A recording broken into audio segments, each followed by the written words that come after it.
देखते हैं आज 20 जुलाई की खास खबरें। प्रधानमंत्री 5 अगस्त को करेंगे राम मंदिर का भूमि पूजन, पहली बार अयोध्या आएंगे। मुख्यमंत्री योगी आदित्यनाथ ने कहा कि संक्रमण के खिलाफ जंग में दिखानी होगी एकजुटता। केंद्रीय मंत्री नितिन गडकरी ने कहा कि गरीबों की मदद के लिए अलग नीति की जरूरत है। पश्चिम बंगाल के राज्यपाल जगदीप धनखड़ ने कहा कि ममता बनर्जी उत्तर प्रदेश के मुख्यमंत्री योगी आदित्यनाथ से ईमानदारी की प्रथा सीखें।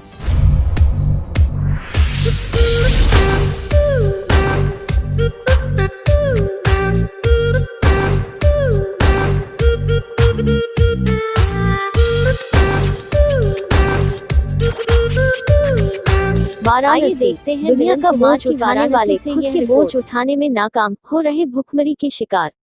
कैंट रेलवे स्टेशन जहां हजारों यात्रियों से गुलजार हुआ करती थी, मगर आज वाराणसी कैंट रेलवे स्टेशन सूना सूना नजर आ रहा है। वहीं दूसरी ओर स्टेशन पर यात्रियों का बोझ ढोने वाले कुली आज अपने जीवन यापन का बोझ उठाने में नाकाम दिख रहे हैं।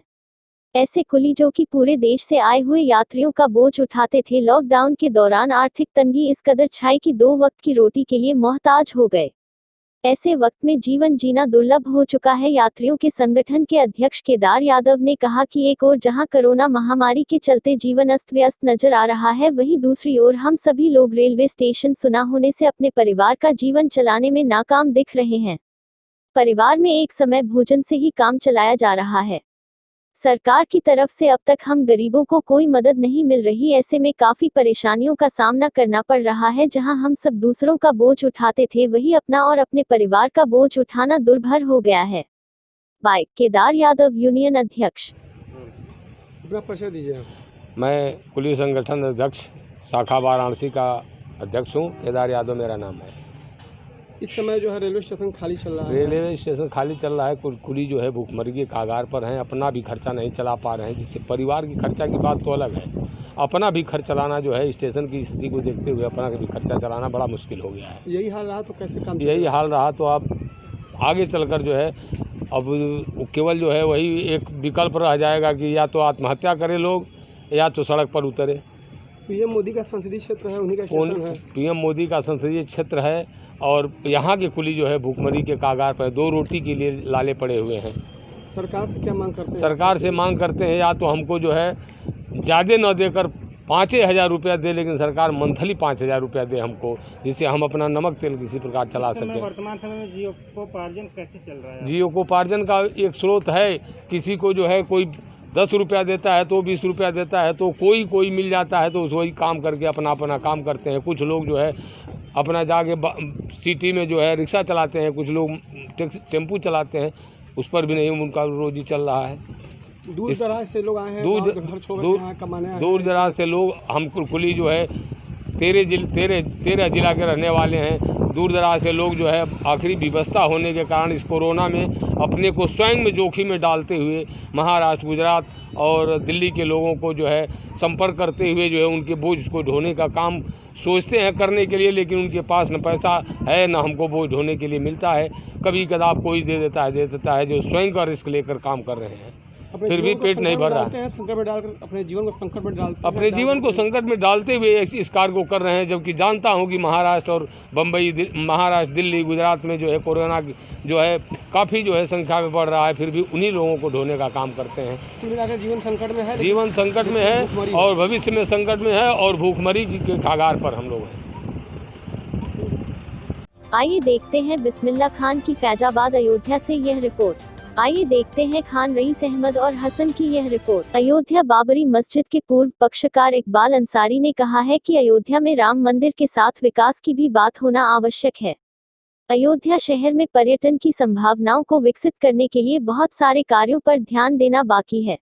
उन्होंने कहा है कि अगर अवसर मिलेगा तो वे भी पीएम का स्वागत करेंगे।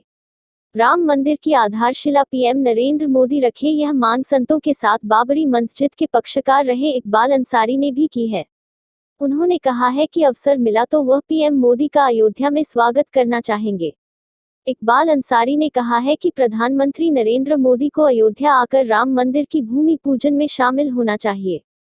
उनके आने से यहां राम मंदिर निर्माण का कार्य शुरू हो जाएगा। वहीं इकबाल अंसारी ने कहा है कि सुप्रीम कोर्ट के आदेश पर मस्जिद के लिए मिली 5 एकड़ भूमि पर एक अस्पताल और एक स्कूल का निर्माण होना चाहिए। उन्होंने कहा है कि वे चाहते हैं पीएम शीघ्र अयोध्या आए क्योंकि अब हिंदू मुस्लिम का विवाद समाप्त हो चुका है। अब अविलंब राम मंदिर निर्माण शुरू होना चाहिए। पीएम मोदी अयोध्या आएंगे तो वह भी उनका स्वागत करना चाहेंगे। वहीं इकबाल अंसारी ने कहा कि वह लंबे समय से विवाद के लिए जानी जाती रही है, लेकिन सुप्रीम कोर्ट के फैसले के बाद विवाद समाप्त हो गया है। अब यहां धर्म के साथ विकास की भी बात होनी चाहिए। मुख्य शहर में सड़कों का चौड़ीकरण, पार्कों का निर्माण करने से यहां पर्यटन सुविधाओं में बढ़ोतरी होगी। इसके साथ शहर में पार्किंग की व्यवस्था और अयोध्या के प्राचीन कुंडों का सौंदर्यीकरण आवश्यक है। उन्होंने कहा कि वह हमारे देश के प्रधानमंत्री हैं, ऐसे में हम भी उनका स्वागत करना चाहेंगे। पीएम अगर रामनगरिया आते हैं तो यहां विकास के नए आयाम स्थापित होंगे। बाइट इकबाल अंसारी, पूर्व पक्षकार, बाबरी मस्जिद। देखिए, सवाल हमारे अयोध्या का है और अयोध्या धर्म की नगरी है। हिंदू, मुस्लिम, सिख, ईसाई सारे जात के देवी देवता, सारे धर्म के देवी देवता विराजमान है। अयोध्या ये वो सरजमी है जो पूरी दुनिया जानती है। अयोध्या में हिंदू और मुसलमान का जो रहने का तरीका है, जो गंगा जमुनी तहजीब है, वो यहाँ बरकरार है। सवाल यहाँ बाबरी मस्जिद का रहा, राम जन्मभूमि का रहा, ये मसला सुप्रीम कोर्ट में रहा, 70 साल का झगड़ा रहा। सुप्रीम कोर्ट ने जो है उसको ख़त्म कर दिया। हिंदुओं ने सम्मान किया, मुसलमानों ने सम्मान किया। आज जो है मंदिर का निर्माण चल रहा है, मंदिर का निर्माण होना है। और अयोध्या वालों की एक ख्वाहिश भी है कि माननीय प्रधानमंत्री जी अयोध्या आवें। अयोध्या प्रधानमंत्री जी ठीक है, बड़ी अच्छी बात है, हमारे देश के प्रधानमंत्री हैं, उनको अयोध्या आना चाहिए, अयोध्या आवें, मंदिर का भी निर्माण हो। मस्जिद के लिए जो ज़मीन मिली है, उससे पहले भी हम कह चुके हैं कि मस्जिद की जो ज़मीन मिली है उस पर एक हॉस्पिटल बनना चाहिए, स्कूल बनना चाहिए, उसका भी जो है शिलान्यास होना चाहिए। तो हम माननीय प्रधानमंत्री जी से ये भी मांग करते हैं कि अयोध्या उनके आने से अयोध्या का एक गौरव बढ़ेगा और अयोध्या की जो तहजीब है उसमें भी जो है बढ़ोतरी होगी। और मंदिर मस्जिद का विवाद खत्म हो गया है। हम जो है अपने देश में अयोध्या की तरक्की चाहते हैं और हिंदू, मुस्लिम, गंगा जमुनी की तहजीब जो जहाँ बरकरार है उसको देखते हुए माननीय प्रधानमंत्री जी को चाहिए कि अयोध्या आवें और मंदिर का भी शिलान्यास करें। और हमने इससे पहले भी कहा है कि जो ज़मीनें मस्जिद के लिए दी गई हैं उस पर जो है हॉस्पिटल सरकार बनावे और स्कूल बनावे, यह शिक्षा भी मिले, रोज़गार भी मिले लोगों को। शिक्षा, चिकित्सा, मंदिर, मस्जिद, जो जितनी भी ज़रूरतें हैं ये सब माननीय जो है प्रधानमंत्री जी के हाथों में है। अयोध्या आवें, हमारी ये मांग है कि अयोध्या आवें और मंदिर का शिलान्यास करें। बाकी चीज़ें जो है उसका भी ख्याल रखें। देखिए, हर आदमी की ये ख्वाहिश होती है कि हमारे देश का प्रधानमंत्री अगर आवेगा तो हर आदमी मिलना चाहता है। हम भी चाहते हैं कि प्रधानमंत्री जी आवेंगे तो उनका हम स्वागत भी करेंगे, ये हमारी ख्वाहिश है। आइए देखते हैं खान रईस अहमद और हसन की यह रिपोर्ट। वाहनों पर साउंड बॉक्सेस बांधकर कोरोना वायरस का की अपील का प्रसारण। दुनिया में और पूरे देश में बहुत ही तेजी से फैल रहा है। लाखों लोग इस वायरस की चपेट में आ चुके हैं और लाखों लोगों की मृत्यु भी हो चुकी है। अभी तक इस वायरस का कोई भी इलाज नहीं है। कोरोना वायरस से सिर्फ बचा ही जा सकता है। कोरोना वायरस का संक्रमण नाक, मुंह और आंख के रास्ते से शरीर में प्रवेश करता है। इसलिए ये बहुत जरूरी है कि जब भी आप अपनी नाक, मुंह या आंख छुएं तो उससे पहले अपने हाथ को आप साबुन से बहुत अच्छी तरह से धो लीजिए या फिर सैनिटाइजर से हाथ साफ कर लीजिए। बिना अपना हाथ अच्छी तरह से साफ किए हुए कभी भी अपनी नाक, आंख या मुंह को मत छुएं। हर आधे घंटे पर साबुन से अपने हाथ को अच्छी तरह से धोते रहिए। छींकते या खांसते समय आप हमेशा अपने मुंह को किसी कपड़े से ढक लें। अगर मान लीजिए आपके पास कोई कपड़ा नहीं है तो खींचते या खांसते समय आप अपने हाथ को मोड़कर उसकी कोहनी के अंदरूनी हिस्से में छींकें ताकि आपके मुंह से निकलने वाली जो लार है वो इधर उधर ना फैले। जब भी घर से बाहर निकले तो अपने नाक और मुंह को किसी मास्क, रुमाल, गमछे, दुपट्टे या किसी साफ कपड़े से ढक करके ही बाहर निकलें। अगर आप ऐसा नहीं करते हैं तो आपके खिलाफ 500 रुपए का जुर्माना हो सकता है। सोशल डिस्टेंसिंग का हमेशा ध्यान रखें। किसी भी दूसरे व्यक्ति से कम 2 गज की दूरी जरूर बनाए रखें। याद रखिए, कोरोना वायरस से सिर्फ बचा जा सकता है, इसका कोई भी इलाज नहीं है। सावधानी ही कोरोना वायरस से बचाव है। धन्यवाद।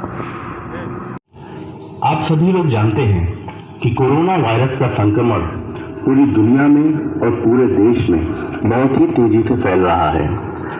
लाखों लोग इस वायरस की चपेट में आ चुके हैं और लाखों लोगों की मृत्यु भी हो चुकी है। अभी तक इस वायरस का कोई भी इलाज नहीं है। कोरोना वायरस से सिर्फ बचा ही जा सकता है। कोरोना वायरस का संक्रमण नाक, मुंह और आंख के रास्ते से शरीर में प्रवेश करता है। इसलिए ये बहुत ज़रूरी है कि जब भी आप अपनी नाक, मुंह या आंख छुएं तो उससे पहले अपने हाथ को आप साबुन से बहुत अच्छी तरह से धो लीजिए या फिर सैनिटाइजर से हाथ साफ कर लीजिए।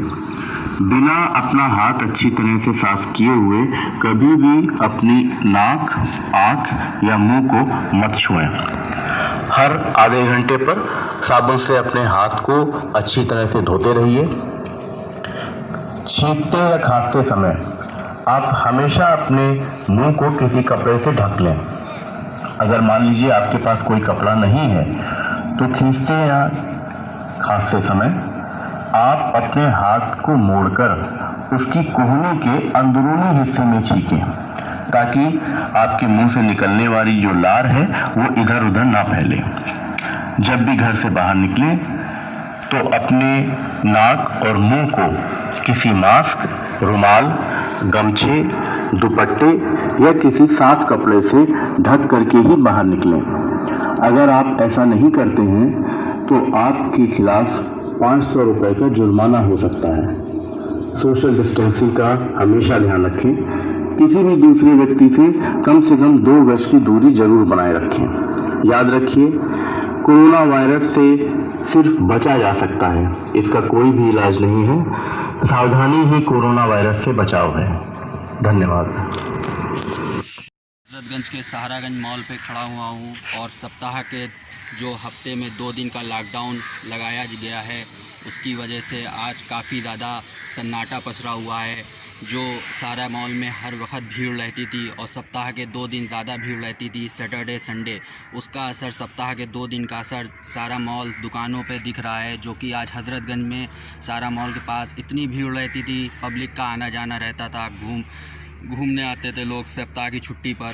जो आज लॉकडाउन का असर दिख रहा है और सारी जगह पे सन्नाटा पसरा हुआ है। अपने कैमरा पर्सन से कहेंगे कि रोड दिखाइए, मेन सहारागंज की रोड दिखाइए जो बिल्कुल भीड़ रहती थी और आज जो है बिल्कुल सन्नाटा पसरा हुआ है। जगह जगह पुलिस प्रशासन की निगरानी में लॉकडाउन का पालन कराया जा रहा है और यहाँ पे सारा मॉल में आप देखें बिल्कुल सन्नाटा पड़ा हुआ है, जिससे कि कोई भी गतिविधि यहाँ पे नहीं हो रही है। कैमरा पर्सन सरबजीत के साथ सैयद हसन, फ्रंट समय न्यूज़, लखनऊ। माननीय मुख्यमंत्री से लेके ये सारे प्रमुख सचिव तक बैठते हैं और यहीं से उत्तर प्रदेश का डिसीजन लिया जाता है और यहीं से 26 जनवरी और 15 अगस्त को यहाँ प्रोग्राम होता है। ये वो जगह है जहाँ पर उत्तर प्रदेश के लोग, मंत्रीगण, सांसद और विधायक बैठ। आइए देखते हैं फैज अहमद की आगरा से यह रिपोर्ट। आगरा, भाजपाइयों ने किया लॉकडाउन का उल्लंघन, विधायक योगेंद्र उपाध्याय का जमकर स्वागत में 40 से ज्यादा गाड़ियों का काफिला। स्वागत की होड़ में सोशल डिस्टेंसिंग भूले, विधानसभा में मुख्य सचेतक बने हैं विधायक। जिम्मेदारी मिलने पर पहली बार पहुंचे आगरा।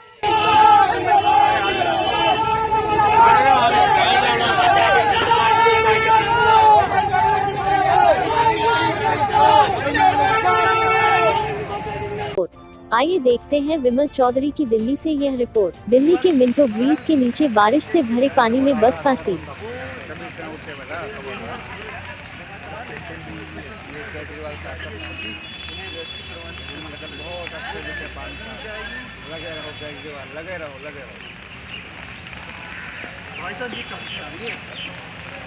क्या है? मकड़ी आ रही है यार, बार-बार मकड़ी आ रही है, उनके मकड़ियाँ ये गिरी पैर पे तुम्हारे।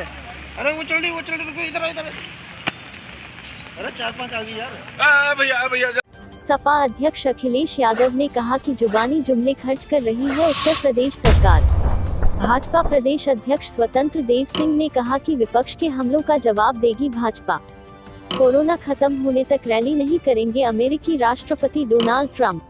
1950 में आज ही के दिन अधिनायक के चलते फिरते संस्थान नसीरुद्दीन शाह का जन्म उत्तर प्रदेश के बाराबंकी जिले में हुआ था। लंदन में अपना मुख्यालय बनाने की कोशिश में टिकटॉक। राष्ट्रीय कांग्रेस पार्टी अध्यक्ष शरद पवार ने कहा कि राम मंदिर बनाने से नहीं जाएगा कोरोना।